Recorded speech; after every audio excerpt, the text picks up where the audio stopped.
after I first finished playing Return of the Obra Dinn. The only thing I wanted to do was to wipe all the memories from my brain so I could play the game again. The gameplay experience was so unforgettable and mind-blowing that if I hadn't played it back in high school, I might never have gone for a game design degree in college. Return of the Obra Dinn showed me what video games, as an artistic medium, is capable of. Not only did the game make me feel like a real detective, it's delivered a uniquely personal story, coupled with feelings that dug into my soul. This would sound super cheesy to someone who hasn't played the game. If you're that someone, you have something that many people will be jealous of. The ability to experience Return of the Obra Dinn for the first time. That has been my major spoiler warning. Now we'll move on to the spoilers. The game revolves around solving a Mary Celeste-style mystery, where in 1802, a ship became lost at sea. When it drifted back to port 5 years later, its entire crew had gone missing. Your job is to figure out what happened to each person who was aboard the ship, using a magic pocket watch. Whenever you're near a corpse, the watch would bring you back in time to the exact moments of that person's death. You then have to figure out who this person was and how he died. When it comes to telling a story, a video game's greatest strength is that it can tell the story through its game mechanics and convey deeper meanings through gameplay. In the case of Obra Dinn, the pocket watch is the main mechanic, but it also simultaneously serves as a wonderful plot device, taking you between various segments of the ship's past. At the start of the game, the watch was referred to as Memento Mortem because it helps you remember death. This name was obviously derived from the Latin phrase Memento Mori, meaning remember you will die.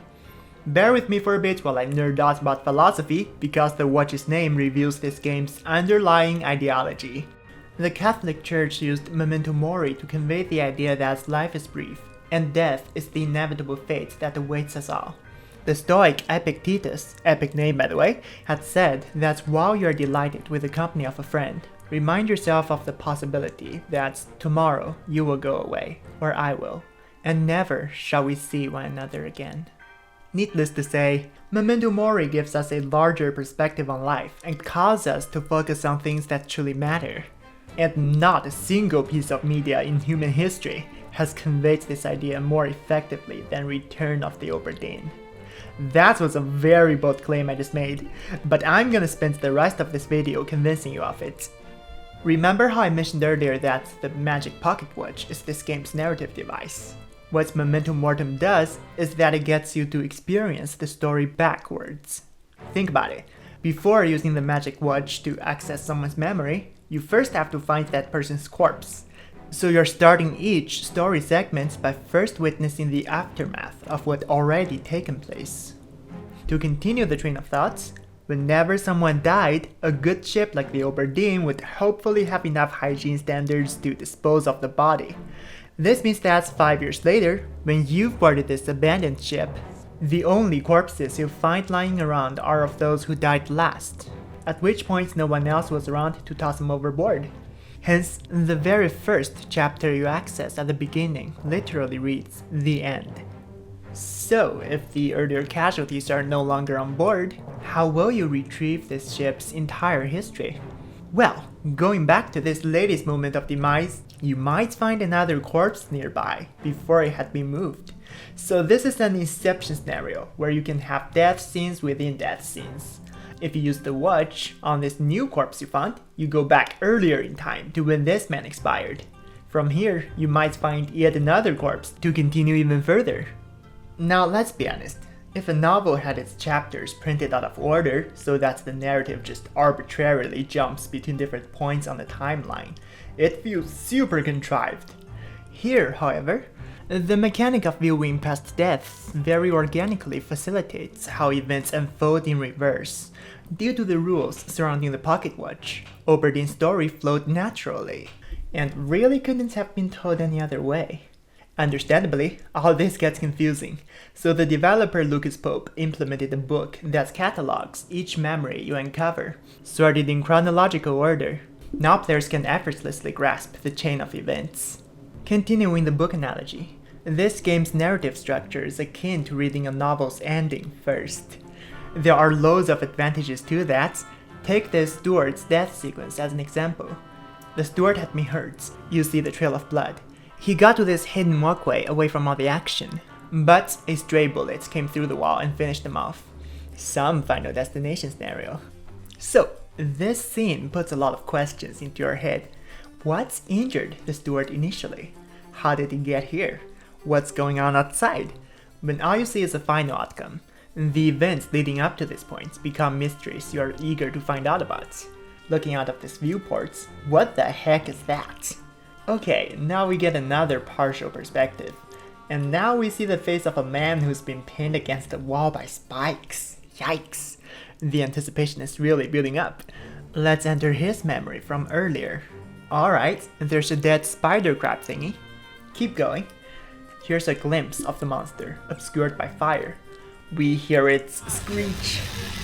So the steward had been spiked, but was crawling away to a safer place. And here are two guys who'd been decapitated. Going into their memory, we finally see the eldritch abomination up close, in its full glory, before it caught on fire.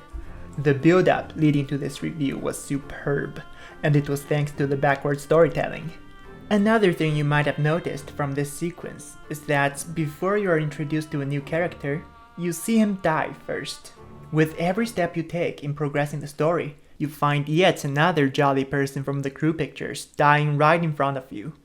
Oh, look at this graceful violinist. I sure can't wait to meet him. And he got stabbed. Quite often, you'd first see a character's scene of death, then advance to an earlier moment to see that very same character going through his daily routine, completely unaware of his impending demise. To take this one step further, remember this is a game where you first watch someone die, then try to figure out who that person was. Early on, due to your limited knowledge, whenever you re-encounter a familiar character, you're always identifying him by his cause of death. Who's this guy again? Right, it's the guy who got drowned. Look at him, playing cards. Now, imagine if you had the superpower to foresee death. Imagine every time you look at a person, his death flashes before your eyes. A death you have no means to prevent. How would that make you live differently? Because this is exactly what Obra Dinn emulates. The game has trained you to remember death while you gaze upon life, and repetition turns this into a mode of thinking. The future is unpredictable, and we're all so fragile. You started the game faced with an empty ship, but as you uncover one fate after another, these ordinary living spaces gradually become a graveyard littered with all those who'd perished here. Yeah, this comfy couch you saw so often? Did you know this was the deathbed of a guy who lost his arm? As you look around at everyone who'd lived and died before you, you get the creeping realization that you're also mortal. As a player put it, immersing myself in these many deaths made me feel like I was pulling that same lethal force towards me. Needless to say, while I had a blast playing Return of the Obra Dinn, it's left me with a very dreadful aftertaste. On the bright side, I also felt inspired to live my life to the fullest and cherish the people around me. And like everybody else, I lamented about there not being any other game quite like Return of the Obra Dinn. Except there is. What if I told you that there is another game that not only resembles Obra Dinn, but is quite likely to be Lucas Pope's original inspiration? During my first year in college, I had to write a journal on what remains of Edith Finch. Early one afternoon, I thought, I'll just play this game for 10 minutes and then pretend I know what goes on and get this thing over with. Before I knew it, it gotten dark outside. I'd finished the entire game in one sitting, and I felt the exact same dread that I'd first felt years ago from Return of the Obra Dinn. I sat there motionless while the credits rolled, and I was not surprised at all when I saw Lucas Pope in the playtesters. Lucas Pope must have wanted to recreate this one-of-a-kind experience, and he nailed it. For comparison, what Remains of Edith Finch is also a game where you navigate through a structure and learn about the death of a group of supposedly cursed people. Once you've found a memorial, you return back in time to the scene of death, then witness the events from a first-person perspective. Aha! I perceive that you're replicating the sensation of being stuck doing one monotonous task while having increasingly vivid daydreams.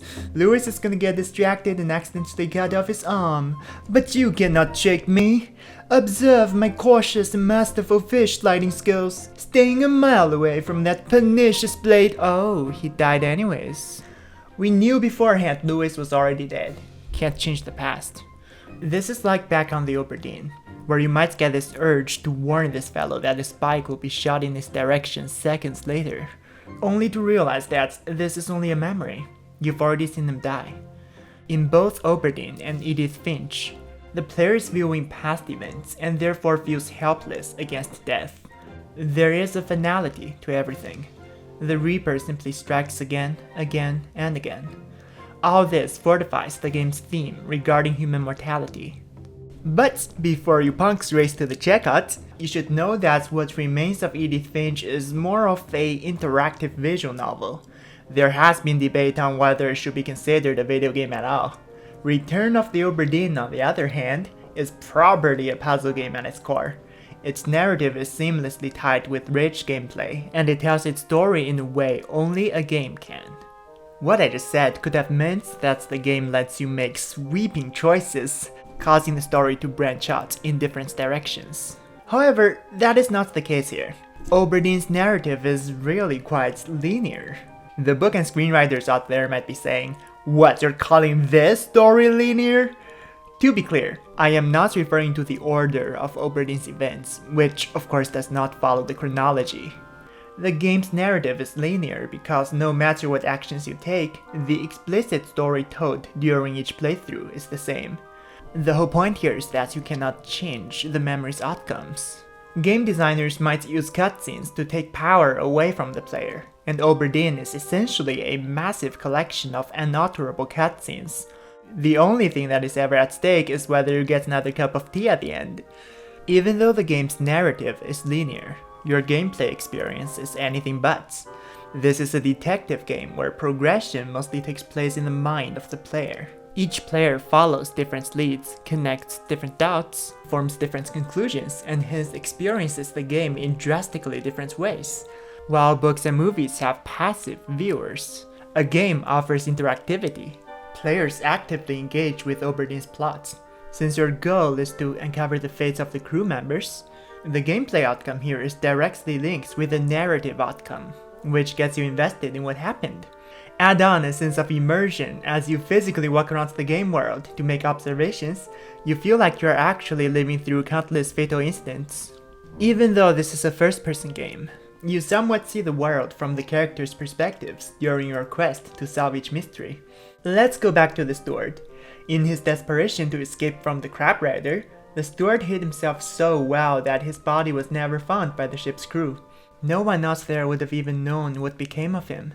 But you have found him, and you spent those last moments with him as he died alone. Your immersion in the game world has made the experience a personal one. Speaking of personal experiences, here's an interesting phenomenon I've noticed while I scoured the online communities. Every player has his own favorite character, a character he might even consider to be central to the story. Some people straight up idolize Winston for pulling a mutual destruction with Mr. Krabs. This tattooed seaman is an object of admiration for others, including Adam Millard. He was mysterious, elusive, but also kind of the unsung hero of the crew who deserved to be remembered. He was my white whale of the Obra Dinn. In fact, you can probably find a fanbase for every single character in the game, however insignificant the character is. Heck, in an awesome lore analysis by Limited Fun, there's literally a half-minute chronicle for goats. What's with all this? You see, there's a thing video game narratives are exceptionally good at pulling off. It is termed Emergent Narrative. Emergent Narrative describes stories that exist solely in the mind of the players. A story that is uniquely yours. A story that was never intended by the developer. To clarify, I am not talking about immediate level stories, which are gameplay moments you can tell your friends about. Like the time my alchemist got critted and then immediately staking burned himself to death. That is uniquely my experience with the game, but an emergent story would be one that my brain invented.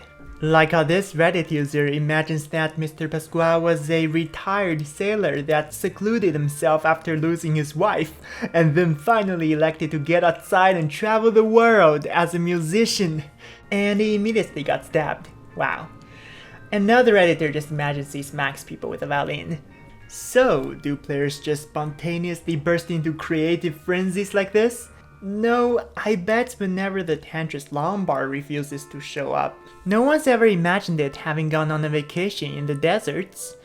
You see, a game needs to provide preconditions for emergent narratives to ensue, like how a DM plans out interesting scenarios for players to then take down ridiculous paths that the DM couldn't possibly have anticipated.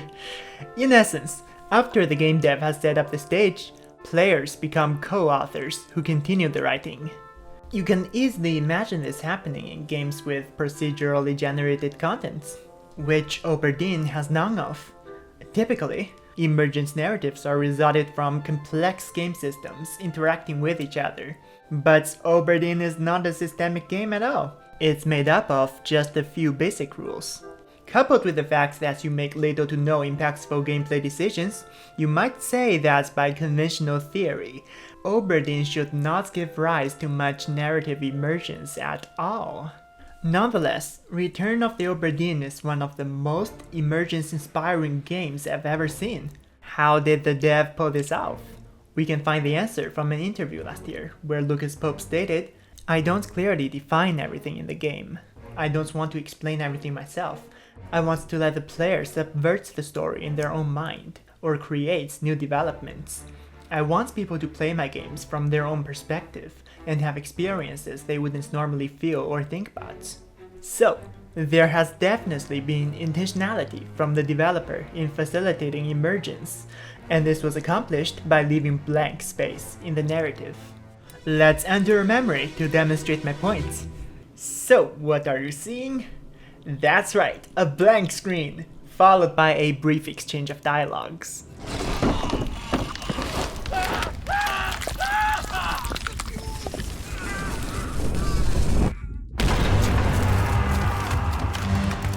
Before you ever see a scene of death, you're prompted to take a moment and envision the visuals, as well as the character's emotions. The game never shows you the process leading up to a kill, and instead lets the audio do the uplifting. The images casted onto your mental canvas are sure to be more vivid and exciting than whatever the game could show.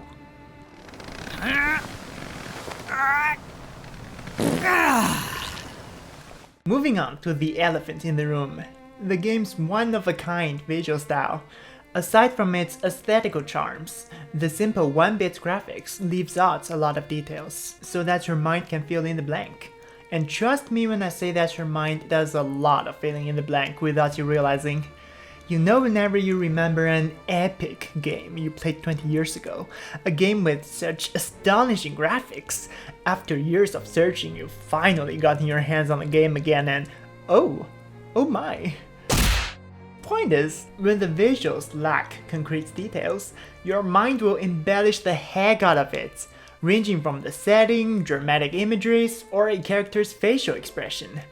I don't know how Reddit remembered this as anguish. Like, even what the character exactly looks like is up to your imagination.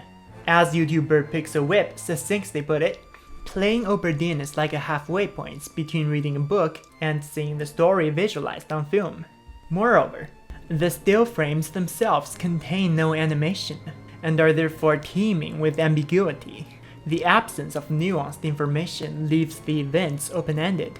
On a larger scale, the Obra Dinn's journey was a long one. The memories at your disposal are only snippets of a grander saga. Because story beats can only occur moments before a character dies, the player is presented with a very incomplete picture of the plots.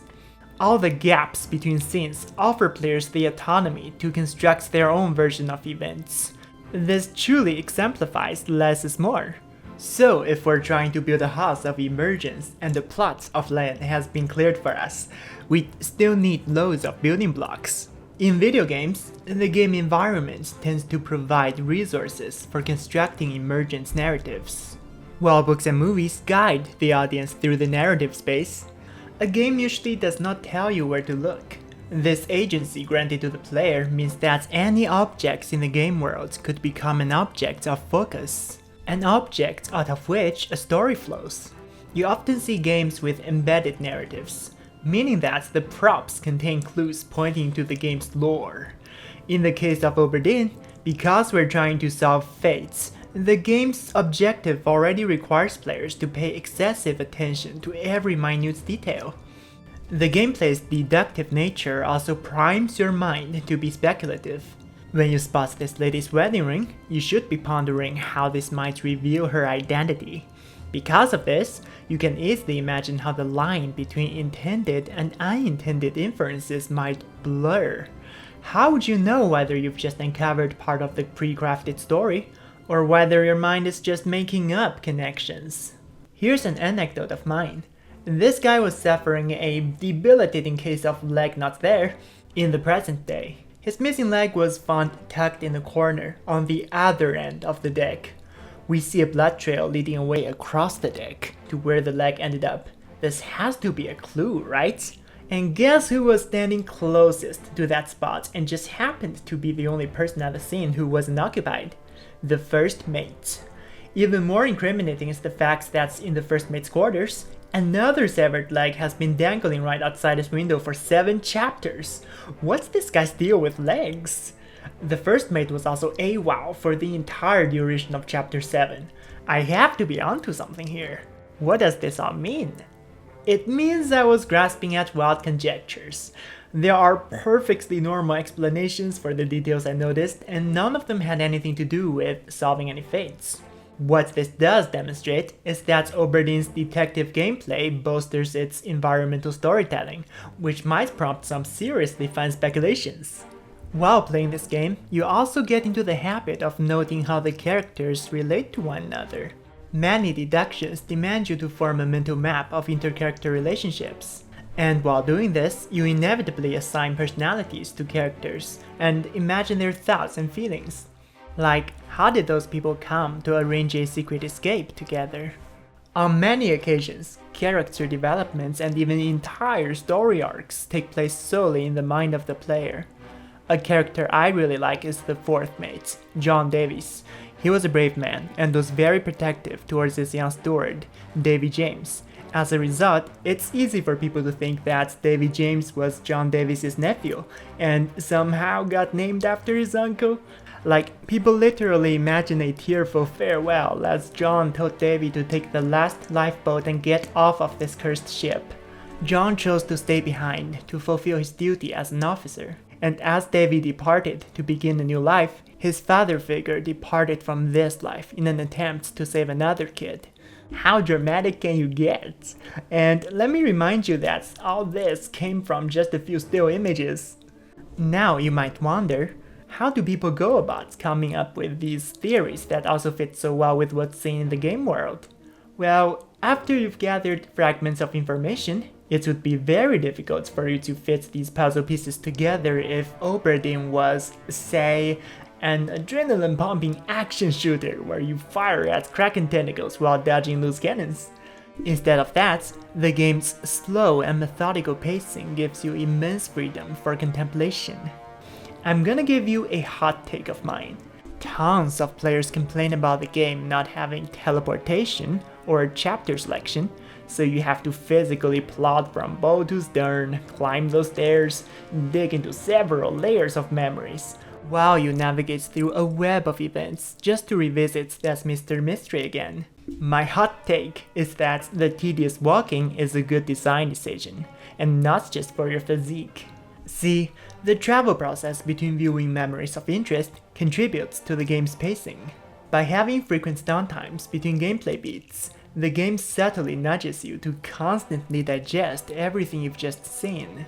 Like how in real life, walking around aids thinking. Here, the boring moments that don't actively engage your attention are natural opportunities for reflection. So no matter how busy you are Sherlocking for clues, you still have mental space reserved for a little imagination. So with a treasure trove of details to glean from, lots of gaps left to fill, and the slow pacing to accommodate it all, a few still frames from Obra Dinn get transformed into a fleshed-out autobiography in the mind of the player. But let's be real, even with all these conditions in place, a story is not gonna emerge if players didn't care about the characters. If a book or movie wanted the audience to form attachments with a particular character, that character would tend to make frequent appearances and be the focus of important scenes. In Obra Dinn, however, players seem to identify with any random background character who's got very little screen time and virtually no voice lines. How does this keep happening? Well, towards the end of a playthrough, different players end up with different fates that they simply can't figure out. Such difficulties usually spring from background characters who are oh so unknowable. So you embark on a quest to unveil Mr. Mystery. You adopt the drastic measure of tracing every memory he'd appeared in, learning every conceivable thing about him, so you can reconstruct his full sequence of events. That Mr. Mystery for me was Abraham Akbar, and I will demonstrate how my investigation made him into the true protagonist of Return of the Obra Dinn. Abraham made his first appearance in Chapter 2 Part 1, which any pro would recognize as the most important scene in the game. It is a scene you have to revisit 1,000,000 times, it's even got a little sailing light in its portal. Why is this scene such a huge deal? It's because of those stupid hammocks and their number labels. Sitting front and center of this crucial scene is good old Abe. We're here to subject him to a most meticulous examination. Look, unlike everybody else's, Abraham's hammock is labeled with an X. The developer probably did this to teach you the process of elimination, since Abe cannot be directly identified while all his mates can be. As a player, however, I might assign significance to every tiny detail in Abraham's life. I might be thinking, the game is singling out Abe as someone you should be paying special attention to. This X marks Abe with a distinguished status, befitting his ace of a name. Abraham's tale began with loss. As the story progresses, all of the other Indian seamen died off one by one. I felt emotionally attached to Abraham's character every time I saw him mourn beside another one of his deceased friend. A mere halfway through the story, Abraham had already lost all those he was close to. He was utterly alone. Despite losses and remorse, Abraham lived on. I found him amidst scenes of chaos where I previously had never noticed him. I empathized with his fear. I saw him shrinking behind a hiding spot, having narrowly escaped death yet again. Seriously, this game world can feel as explorable and extensive as real life. The rich amounts of details allow players to easily forge personal connections with insignificant characters. At the climax of the plot, our main character went out with a bang. Death had finally caught up to him. Oh, and did I say your choices don't matter in this game? Nah, Abe is an exception to the rule. See, if you interpreted this scene as Abraham having lit the cannon, then blasted to other crewmates, his family would face consequences for this murder. Conversely, if you recorded these deaths as the Kraken's fault, Abraham would leave behind an honorable legacy, while his family gets money. Lucas Pope probably made alternate endings for Abe purely because his death scene is too ambiguous, so multiple answers are accepted as correct. But hey, this entire game has been about how we have no agency in the face of death. All of a sudden, you're telling me that my present verdicts on the man of the past could determine his family's fate in the future? That's a neat resolution to my discovery of a man who was dead before I'd met him, whom I'd come to learn everything about. As you can see, this game is a breeding ground for headcanons, or head-crashing cannons. Sorry, Abe. Meanwhile, Emergent narratives are intensely personal, so that players could derive subjective meanings from these stories. I imagine that after witnessing the deaths of everyone he cared for, Abraham knew of the fate that awaited himself. However, he cast aside his despair and chose to keep on fighting to protect the Obra Dinn. To me, Abraham was a tragic hero who, despite facing an inescapable doom, never gave up hope. This Emergent's interpretation of the narrative though unintended by the writer, reminds me to make every living moment count. Because Memento Mori, remember you will die. But of course, the objectively true story here is that the sussy captain ate all his crewmates. One day, in a fit of insatiable hunger, the captain accidentally ate his wife. He was so overcome with grief that he ate himself. Well, the captain ate everyone except Abraham. You see, a cannon could weigh 3,000 pounds. The reason Anderson's corpse was simply left in the open was because the remaining crew couldn't lift the cannon off of him. Abraham, who was also under a cannon, has disappeared in the present day, because he has survived the crash and has escaped. Abe, who is the goat, proceeded to rescue the caged goats. The two traveled to coastal Africa to see the dinosaur fossils because Abe had craftily snatched the watch from Dr. Evans. This was the real reason why Dr. Evans couldn't simply enter the death memories through the prism window. Now Abe is finally living out his passion for archaeology, which had long been suppressed by the 19th century education in India. Lucas Pope was a solo game developer. He made the entirety of this magnificent game all by himself. But let me introduce you to a comparatively much less brilliant solo developer, who's still not bad. That solo dev is me. Wow, my first game is releasing this summer. What does Obra Dinn make you think of? Odin, of course, which is the name of this octopus in my game. Like the Obra Dinn, Dr. Odin also travels the seas and deals with lots of dead human skeletons. So this shameless advertisement is totally relevant to the content of this video. Please wishlist my game.